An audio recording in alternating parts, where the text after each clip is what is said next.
What's up, y'all? Sparty here. So for this video, what I want to do is I want to compare three true wireless pair of earbuds that I have. So the Soundcore Live Dot 2, the LG Tone Free FN4, and the Sony WF-SP800N. I always forget. Sony's the worst with their naming conventions. Let's just get that out the way. So I just got these and they're $50. These are $100 right now on sale. These are $150. So a pretty good price hike between each of them. So what I'm going to do is, I guess, first I'll just go over the cases and how I feel about each case. This is a quite large case, but the main reason that it's a large case is because it holds 100 hours worth of charge. So that's really nice. So despite the fact that it is a bigger case, it's worth it in my opinion solely because you get a good amount of charge from it. Now, the main problem I have with it is a bit creaky, as you guys can probably hear here.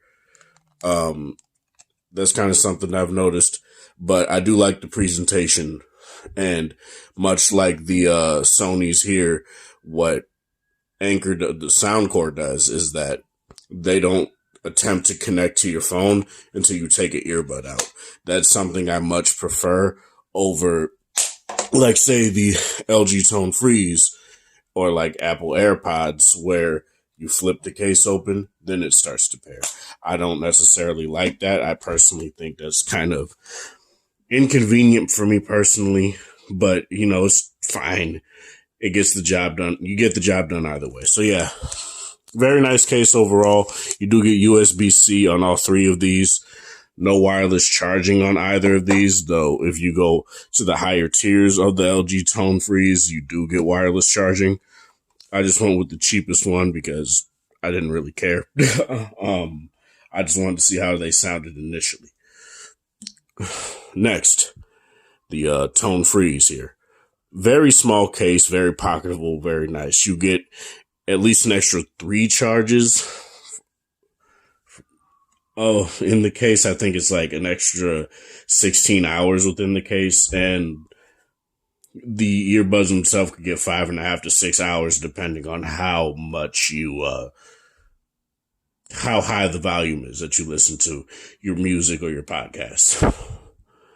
As you guys can see, it's beat up. It's been my main, these headphones have been my main work headphone for the past, few months that I've had them. All three of these have water and sweat resistance. This is the most water resistant. And yeah, really nice. These also charge the fastest. It's like in 30 minutes, they could literally just be charged right up in terms of the headphone, in terms of the earbuds themselves. And that's really nice. I think all of them pretty much take about the same amount of time to recharge. The cases themselves around like 2 hours. So that's nice. That's good enough. Let's go to the Sonys here. And it's kind of like a UFO or spaceship looking type of thing. It's very big. It's very cumbersome, though it is very hard shell, and I do like that, as opposed to like Apple, where there's all their crap is glossy, and I don't really like that stuff because they tend to get damaged way more easily. But the Sony is really nice. I do have them in white here. I do like how they look. The one thing I probably don't like that much is like the lights. I don't really like the lights all that much, mainly because it's just it's a cosmetic thing that makes it look very old school Bluetoothy, and that's just something I really don't like. The Soundcores also have lights just right here, but they only really do that when you put them in the case or just initially take them out the case, just to show you the charge. Basically, that's pretty much it. That and This LED light indicator right here stays on a little bit too long, but it's whatever. It's not that big of a deal. It's just something I want to point out. You get an extra 9 hours in the case, and and depending on the volume you listen to, the earbuds, they can get up to like, I've heard some people say 12 hours. I typically don't get that far. I get more like, say, 8 hours, 9 hours, and that's totally serviceable. Pretty much online with the life dots here. Really nice. Don't really have any problem with how that is. It take about an hour to get 1 hour of sorry, you hear a whole bunch of sirens going off. I'm sorry. But you hear God, now it's distracting. An hour will get you an hour an hour and a half of battery life, I think it is, when these get charged up, where I think these is 10 minutes. Every 10 minutes you get an hour and a half of charge. Every 5 minutes you get an hour of charge out of when your headphones are in the case. Now let's talk about the design of each of the headphones. I like the design of these quite a bit. Now they're going to connect to my S20 FE. There's this angle right here that you guys can see, and it fits very well in the ear. You have these wing tips right here as well. And you get quite a few options for wing tips as well. Let me find, as you guys can see here, you get a whole bunch of different ear tips, and you get the wings as well, which is very nice. So you can choose either to rock it without it or keep it in there. So yeah, I really do like these. This really doesn't feel like it's here when you put it in your ear. So that's really good. And they're just overall comfortable. So that's not really anything that I really feel is a bad thing. The tone frees are definitely more of the AirPods style, the stem style, but they're more at an angle compared to, say, AirPods. Oh, they're dirty. My bad, y'all. I think the fucking headphones tried to pair with my G8, and my G8 decided to wig out a little bit. And speaking of which, these do have the Google Fast Pair feature. I think these do too. I don't know about these. I didn't see it on the box, but these do as well. And pretty much any Android device that you have, they'll just pop up and be like, do you want to pair? Pretty much like how Apple does it with the AirPods and stuff. So yeah, I cleaned it out, so now it looks better. The G8's autofocus is really nice. Jesus Christ. But yeah, you got touch controls right here on the top. You got to get it literally at the top right here. And with the FN7s that are coming out that actually have like active noise cancellation and all that, they actually put like a haptic button right here, and you'll actually be able to feel when you're actually hitting it, because there's an actual button right there. That's one of the few problems I had with them, is that it's very inconsistent to get the touch controls, but with that fixed, that's really nice. With these, as you guys can see, they're a complete unit, right? But to be completely honest, they're comfortable in my ear. I put them on my ear. I don't know which phone is connected to, but it's probably connected to my iPad. But yeah, they're very comfortable. I really don't have any sort of issue with them. These do have noise cancellation, and they do have an ambient mode. This also has an ambient mode. It's a bit too robotic for my taste, so I don't really use them on either. But they are there for if you want to use them. But yeah, the SB800Ns are really nice. I really do like them a lot. The Liberty 2 Pros here, they're very lightweight. I put them in my ear, and honestly, sometimes I just forget they're in my ear. The only time I can really remember is when I put them in a little bit deeper, and you can feel that they're there. But that's pretty much it in terms of that. Really have no problems. Let's talk about the overall controls and stuff like that. Both of these have touch controls. Both of these have apps you can use. Soundcore has an app you can use, but you can't use them with these earbuds in particular, which is kind of stupid, but you can't do it.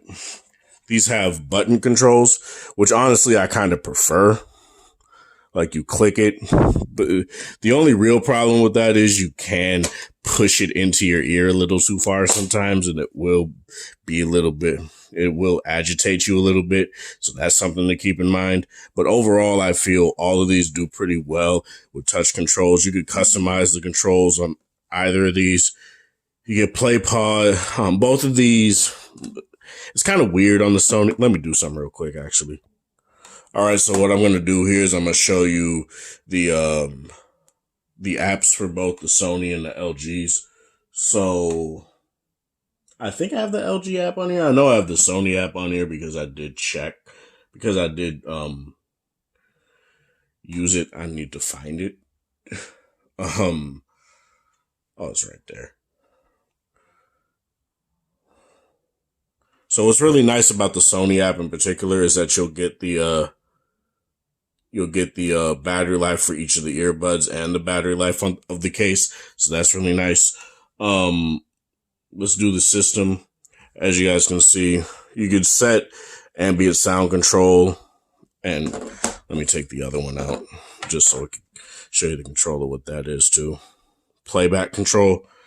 You can go into here and you could change which controls you want for each side. The problem that I have with this is you can't control each and every interaction does. So you can't control what the tap does or a two tap does. It's what Sony indicates on here. That's fine, but it's just something that I feel would have been nicer. Right. It's something that would indeed be nicer. And this is how you would also update the headphones is by connecting it to the app, and they'll just update the firmware like that. I don't know if these are connected. We'll see. No, I don't think they are.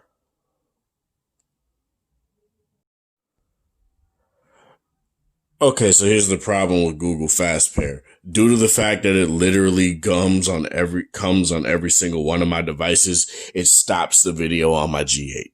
So that's a problem I have with this. But it's totally fine.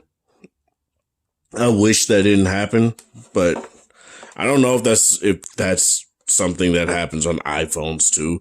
I'm gonna just set it up, dude. Like, Jesus, man. Oh, now they're connected. Okay, let me see if I have the app on here. Yep, right here. So here's the Tone Free app. If you're on iPhone, you could get or iOS in general, you can get you get these apps on either or. The LG app runs a bit slow on iOS. It's kind of weird, whereas on Android it just boots up. The one thing I wish LG did implement, I wish they implemented having the case show up on here too. So what you can do is you can take both of these out, and they're at 100%. It's totally fine. I think if you have a larger phone, it'll show it even more. And when you put them back in the case, there's really no problem with that.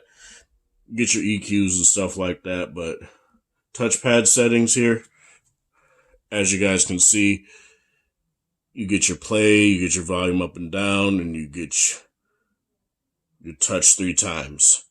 And that'll do whatever you want them to do.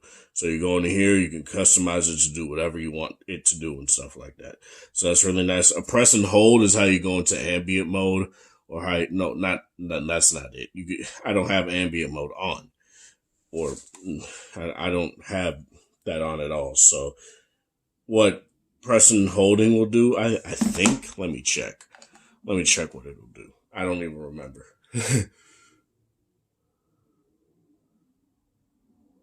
Oh yeah, it does do ambient sound.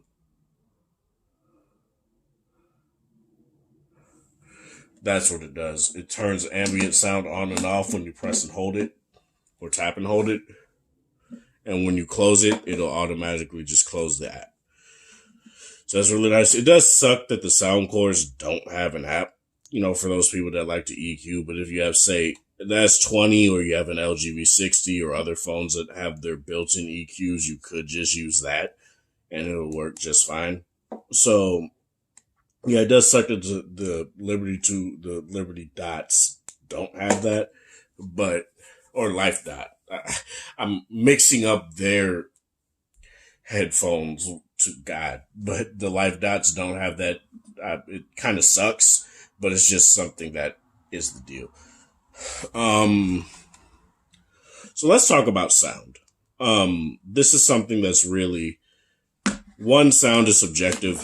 It's something that I do feel a lot of reviewers just, in particular with like the AirPods Max, when they're trying to overly justify their purchase, they act as if just because they're a sound engineer or whatever the hell, that you can sit here and act like your word is the word or something like that. But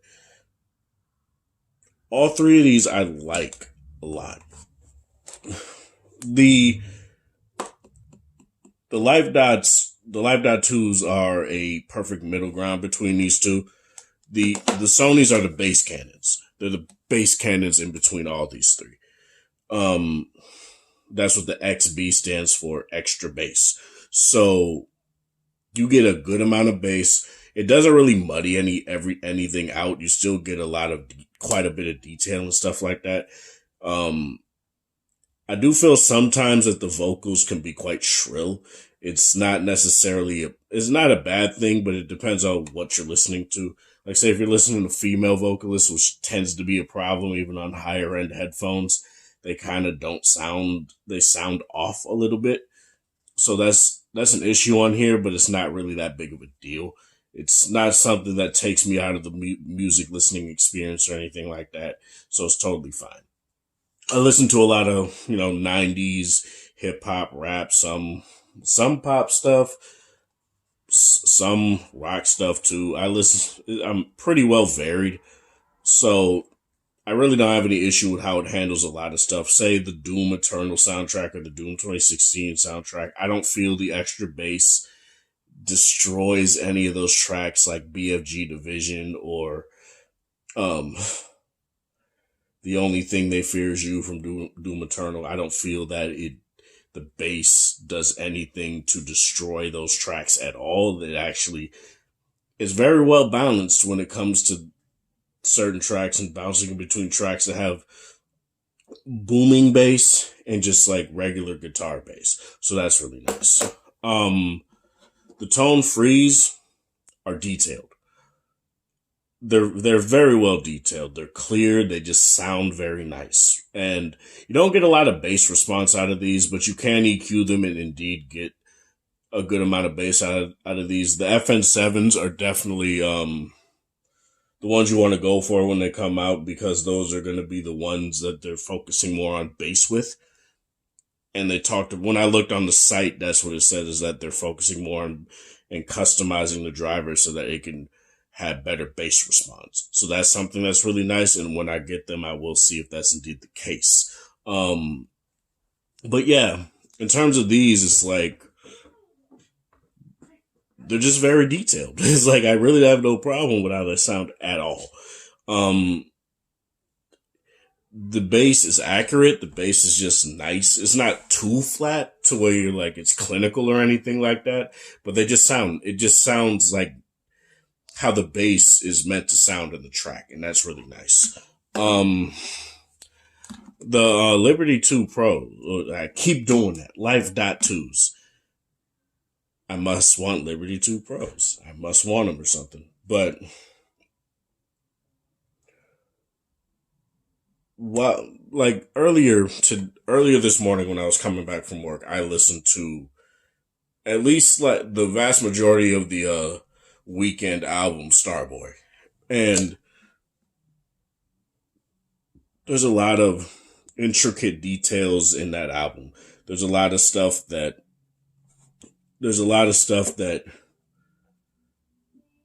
I was able to hear pretty much that really I had no problem with how it made certain things sound. It did seem like these made certain tracks a little bit more echoey, but it wasn't to the point where I was like, this is terrible. I actually kind of liked it. For tracks like, for albums like 2001 by Dre, right? Dr. Dre. Um, Tracks like What's the Difference or like The Watcher and stuff like that. It does a very good job at keeping the stereo separation and the details and stuff like that. The problem is that there's not that the stereo separation is not that great. It's not on the not on the level of these or even these. It's not amazing. I would give it like a 7, but I think that has to do with the fact that when you when you just put in one of these, it goes automatically into a mono mode and puts all the sound into one earbud. That might be what it is. But nonetheless, it sounds really nice. Stereo separation is good enough, especially for $50. I feel it's kind of a steal. I really do like the bass response on these two. It's not muddy or anything like that. It's very I wouldn't say precise, but it just gets the job done. And if you're looking for something that will give you a good amount of bass, a good amount of detail, and all that, for $50, you can't really go wrong with these at all, especially for battery life. Now, in terms of podcasts and stuff like that, the tone frees are definitely the clearest. They're the cleanest when it comes to podcasts. It's the main reason why I have a hard time giving them up, because they just sound really clean, and I can put them at higher volumes and not have any sort of issues with, you know, the sound, or not have a whole bunch of distortion. LG has always been very good with that, with the tones, even with their neck bands. So it's really nice to see that they kept that here. The SP800Ns, they're very good as well. There's a little bit more noise, a little bit more distortion, but to me, it's not to the point where I would say it's a deal breaker. It definitely sounds clear, and it ultimately depends on the mic and the mixing that that the podcasts you listen to are using and stuff like that. With these are very clear too. They're clear enough. They're not it's not a deal breaker, the clarity on the Life Dot 2s. They really sound nice. I don't have a problem with it at all. With a lot of like headphones, in particular true wireless headphones that tend to be cheaper and tend to be the bang for your buck option. They tend to skimp out on certain things, and this doesn't really skimp out on anything. I like how podcasts sound on here, which is really important to me because I use especially for like a work true wireless headset. These are really good for that, especially with the battery life that comes out of these. Like 8 hours of battery life on the earbuds themselves, 100 hours in the case. You don't have to charge this for days, probably for a week or a couple weeks. Who knows? So that's really nice. The case, while not low profile, is low profile enough. And it, like I said, it's just overall just a nice case, nice quality aside from the creaking. That's my main problem with it. This also has some creaking. At least I thought so. I guess it's right there. From here, the tones don't really have any creaking. There's wiggle, but they're still tight. And that's very impressive given the fact that I've been using these the longest. So, and as you guys can see, the case is quite beat up. Not nearly as beat up as an AirPods Pro case would be, but beat up nonetheless. So what's my verdict on this? You can't go wrong with any of these at all. $50, 100, 150. None of these two in particular, since they're, brands of like, phone manufacturers as well. I didn't really see any clear benefit of, like, say, connecting these to my V60 or something like that. So there's really no problem with that. I don't have a Sony phone, so I can't really say that, but I don't really see Sony doing that. That's more of a Samsung and Apple thing. So I don't really see any issues with using either of these on any phone, period. These obviously are just made to be universal and work well on everything, so that's really nice. But yeah, in terms of all these, you can't really go wrong. I will have links in the description. Um, I will obviously talk about this more over time. This is Sparta. Thank you guys for watching Nexus Support. Let me know in the comment section below what headset you got or what you're going to go with and stuff like that. Have a good one.